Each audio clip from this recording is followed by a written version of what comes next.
everybody. Hope you guys are doing well, and welcome to the last Gab with Garima for 2020. That sounds crazy. You know, I was wanting to talk a lot about this year and what's happened in this year and kind of outlooks for 2021. But I don't know. It seems like there's been so many great moments throughout this year, and so many obviously hard, long, tough times as well. But when I say the last broadcast of 2020, it seems crazy because I can't believe an entire year has flown by, and it really does seem like it's flown when you look at it like that. I mean, can you believe we're in the year 2020?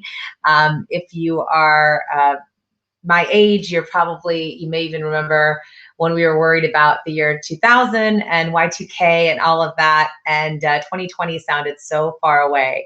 So I can't believe we're ending this year, and I just wanted to share with you some thoughts about kind of the year, how it's been, outlooks, that kind of thing. So, at the beginning of 2020, I think that it was super exciting. Everybody was super excited, at least I was. I had just joined Biller Genie, and Biller Genie is we're a startup. We were just starting out and trying to figure out, what do we do? Where do we go? And it was this huge roadmap, and there were so many exciting things happening. And looking at that and to how far we've come, we started the year with, I think, 4 or 5 full-time employees, and now we have a team of 16 full-time employees in the US, plus 10 employees kind of outside of the US and in India and other parts of the world. So it's really exciting to see that kind of growth. We've gotten a lot of new partnerships, but we've had a ton of struggles too, just like everybody else. Moving our entire office 3 months after we opened, taking our entire office remote and making sure that everybody can work remotely and is set up to do that. Ensuring that we can train people in a remote work environment, which is, again, totally different. Not having trade shows has been a big one for me. I've been going to trade shows for so long and so many years, and I think about all of the people that I meet at trade shows and all the great times, the conversations, the deals, and not having a single trade show this year other than back in January and February has been definitely challenging. But at the end of the year, we're coming to this place and we're like, wow, man, can you believe how much we've grown and how much we've done? So that brings me to one of my favorite books. I'm a reader. I love all kinds of books. My 2 favorite genres are either really funny, female-oriented, female characters type books that are just makes me laugh out loud. If you ever sat with me or sat next to me on a plane, I'm the person who's like constantly giggling to myself. You can see on my bookshelf that I have a ton of like a Janet Evanovich book. She's one of my favorite authors, just for that funny, quick, easy type read. And then I also like to read a lot of political satire or financial satire, because I think that that's obviously really interesting. But there's another author I like. Her name is Liane Moriarty. If you've watched Big Little Lies or read Big Little Lies, you might know kind of some of the books that she writes. But I do love her writing, and she wrote this book, and it's not any kind of life. I mean, it's not like you read the book and like, wow, that was a classic piece of literature. I need to ensure that I store that away. No, it's just more that book made me think. And the book was called What Alice Forgot. I don't know if anybody's read What Alice Forgot, but that book to me was and is something I think about on a daily basis, especially when we get around New Year's and the holidays. So I'm not giving you a spoiler, but in the first couple pages, you learn that this woman who's 39 hits her head, and she ends up with short-term amnesia. So she can't remember the last 10 years of her life. So it's her 29-year-old self waking up in her 39-year-old life, and she's judging everything, and she's figuring out, is her 29-year-old self proud of her decisions? Is she not proud of her decisions? Did she live up to the expectations that she'd set 10 years ago? Did she falter? Was she making the right kind of friendships? How are her relationships? How is she as a mother? And kind of all of these things. This book really goes into exploring all of these different aspects of her life through this kind of lens of herself 10 years ago. And to me, I think about that every day. So I'm 37, and if I think about myself at 27, if I just picture who I was, everything from I was I didn't have any children yet. I was married. I'd been married for a few years, 4 or 5 years at that time.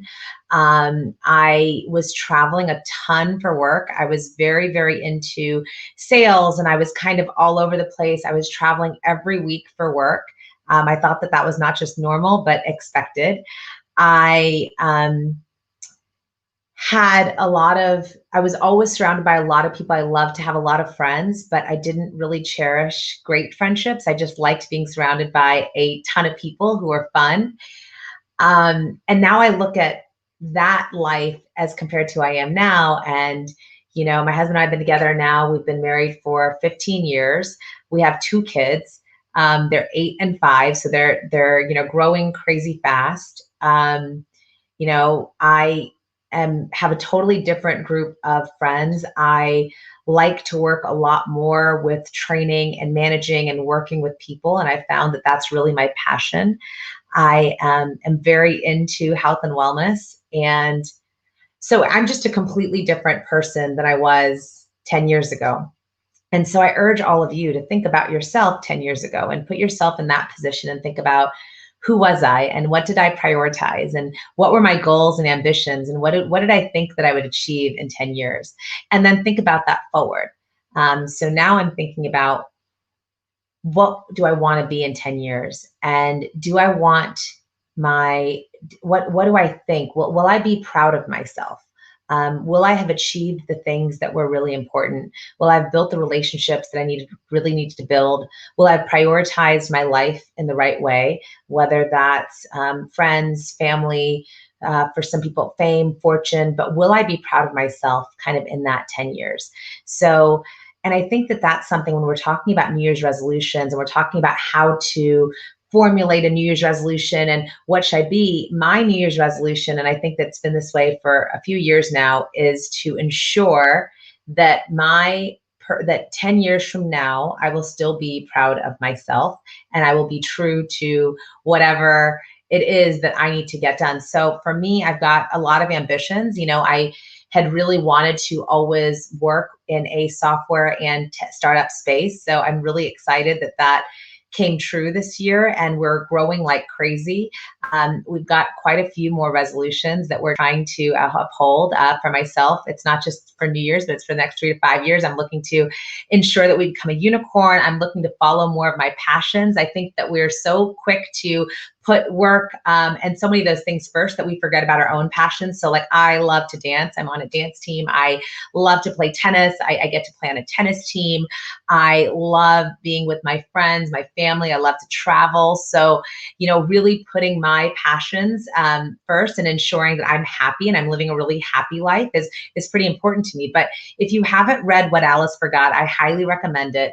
And I highly recommend you looking at your life through a lens of someone who is 10 years, of yourself actually, 10 years younger, and just seeing, where were you? What were you doing? And would you have ever imagined the life that you're in today? And I can say for myself, I don't think I would have. I think that if I looked at my 27-year-old self and thought what I would be doing at 37, I do think it would have been quite a bit different. I don't think I would have envisioned all of the things that are in my life today that I'm so lucky to have and to be part of. And it's amazing that happens. But, just it's important to continue that. Anyways, sorry about that.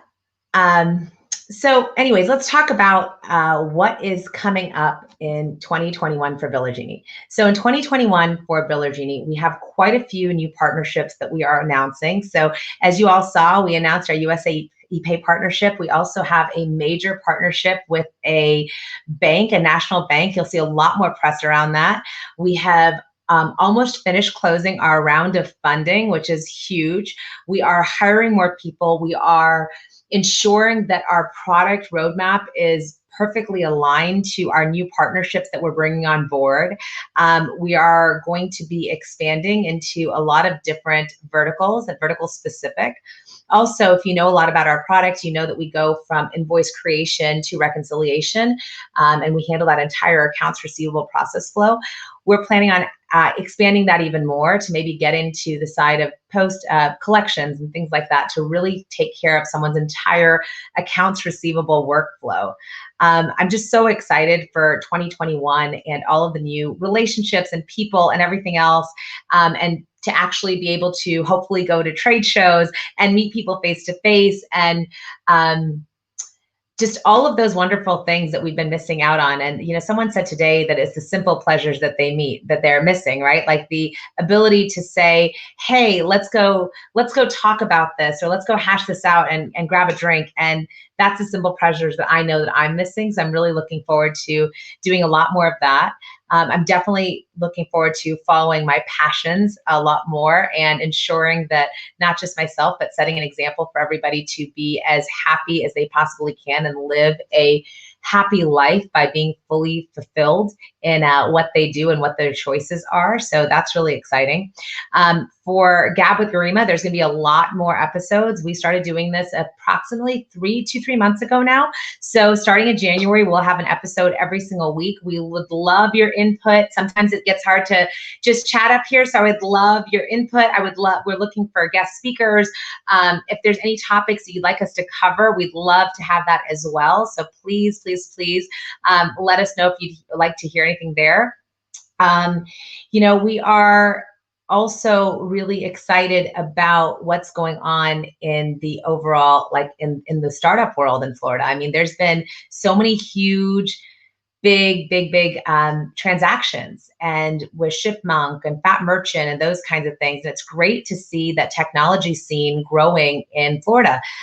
You know, a lot of times Florida is being known as, oh, it's just the place that tourists go. It's just Disney World, especially for me. I live here in Orlando. So often we get kind of lumped in with tourism and hospitality, but to see this technology and fintech specifically growth in Florida is amazing. And I know that that's going to continue in 2021. There's a lot of companies coming and expanding into Florida. And so really, really excited about that. And I don't really think I have anything else that I'm looking forward to in 2021, because I think I've encompassed all of it. I would love to know from you, what are you looking forward to in 2021? What are some of your resolutions? One of the ones actually that I do want to hold myself to is I love to read, and I have not been very good about that in 2020. I have probably only read, I don't know, 15 or 20 books this year, maybe a little bit more, but I like to read a book a week. So my resolution for 2021 is to ensure that I read a minimum of 40 books, because I'll probably be off for, you know, I'll probably not be able to get every single week, but that is my goal, is to read 40 books in 2021 and ensure that I'm growing and learning from all of those. But does anybody else have New Year's resolutions or thoughts or anything like that that they would like to share? If you do, please let us know. If not, you know, send us a message later. But again, my biggest points for today: think about yourself 10 years ago and yourself 10 years in the future. Read the book, What Alice Forgot, if you haven't, and start thinking about whether or not you're going to be proud of yourself or not.